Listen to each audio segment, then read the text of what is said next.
Everybody has an opinion on the religion of the Founding Fathers. For people who've been dead over 200 years, their beliefs and their intentions still cause controversy. And I was saying then, I'm saying now, that if we, in fact, change all the rules on which this Judeo-Christian nation was built, we cannot expect the Lord to put his shield of protection around us as he has in the past. Christopher, let's start with you. Let me ask you a question. What does it mean, if anything, when people refer to the United States of America as a Christian nation? It's literally a meaningless statement. I mean, the Constitution quite deliberately forbids all mention of God. Well, I should say omits all mention of God, let alone of Jesus. And though the Declaration of Independence mentions a creator, it very specifically doesn't say that this creator intervenes. Most of the people who wrote the Declaration were deists, not theists.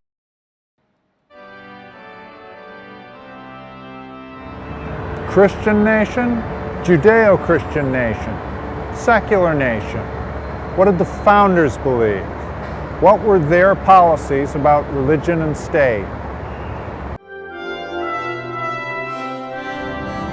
The beliefs of the founders covered a spectrum from evangelical piety to deism. The most radical of the founders was one of the most pious. When Samuel Adams was a college student at Harvard, he was converted by the preaching of George Whitefield, the cross-eyed English evangelist. Adams was a passionate believer all his life. It informed his radical views of history and politics. He wrote in exasperation. It was asked in the reign of Charles II of England, "How shall we turn the minds of the people from an attention to their liberties?"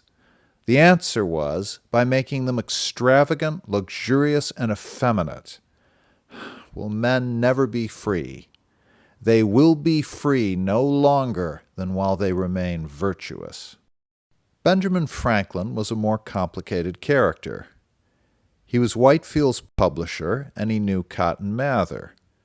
But he also knew Voltaire, and belonged to the Hellfire Club, an English group that dabbled in blasphemy and orgies. During a deadlock in the Constitutional Convention, he called for the appointment of a clergyman to pray for guidance.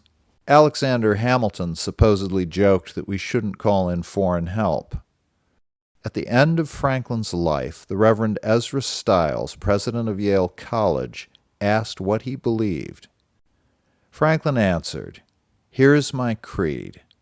I believe in one God, that he governs the universe by his providence, that he ought to be worshipped, that the most acceptable service is doing good to his other children, that the soul of man is immortal.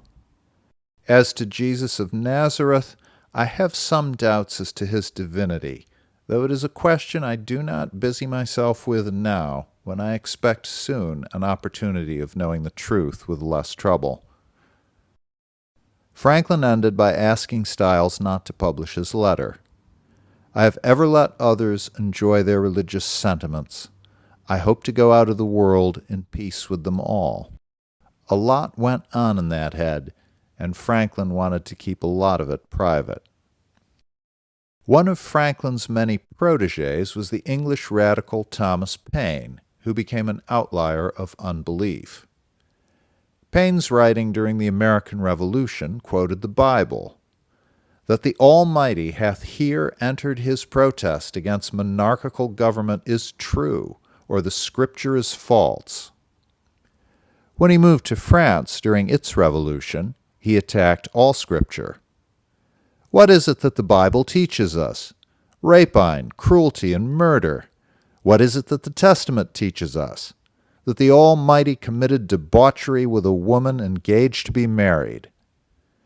Paine was not an atheist, as Teddy Roosevelt later called him, but he became a crusading anti-Christian. When he moved back to America, Samuel Adams criticized him for it.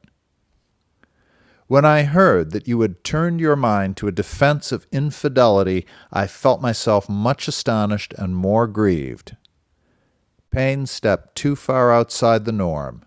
His unconversion virtually destroyed his reputation in America.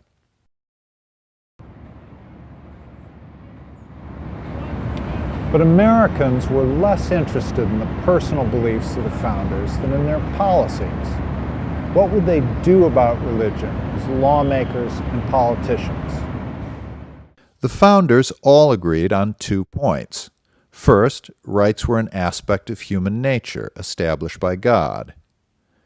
The Declaration of Independence said that all men are endowed by their Creator with certain inalienable rights, and that Americans were claiming the separate and equal station to which the laws of nature and of nature's God entitle them. Second, all men should enjoy free exercise of religion. In 1790, President Washington wrote a letter to the Hebrew congregation in Newport, Rhode Island. At that time, Jews were less than 1/20th of 1% of the population. Washington told the Jews of Newport that the new government did not practice toleration because toleration implied one class of people doing a favor for another. Instead, Americans enjoyed the exercise of their inherent natural rights. So much for religion and law. But what about religion and politics? Here, the founders disagreed. In 1796, in his farewell address, President Washington called religion and morality pillars of human happiness and props of the duties of men and citizens. But in 1802, President Jefferson expressed a different view. He wrote a Baptist congregation in Danbury, Connecticut, praising the First Amendment as building a wall of separation between church and state. Both presidents were amateur architects. One looked to religion as a pillar and prop of good politics. The other wanted a wall between religion and politics. As a practical politician, Jefferson took religious support where he could get it. He and the Danbury Baptists had a common enemy. The Baptists resented the power and perks of Connecticut's Congregationalist clergy, and Jefferson resented the fact that Congregationalists attacked him as a radical and a freethinker. The believers and the freethinker made common cause against other believers.